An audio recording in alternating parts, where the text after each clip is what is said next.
One of my biggest pet peeves is somehow or another the notion that Wisconsin is not a strong entrepreneurial state. Nothing could be further than the truth.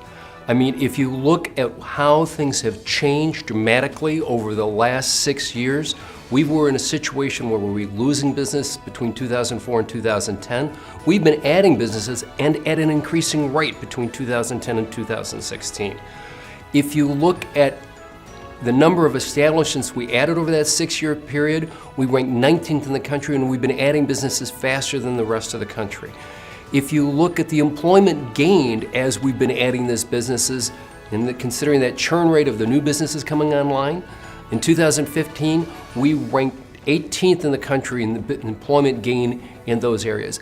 The UW Business Extension, in their Business Dynamics Consortium, focused on what happens as these firms get off the ground and get their footing. From the employment size between 10 and 100, we rank second in terms of the total number of jobs added in that group. There is nothing wrong with the entrepreneurial culture in the state of Wisconsin. It's vibrant and it's getting better.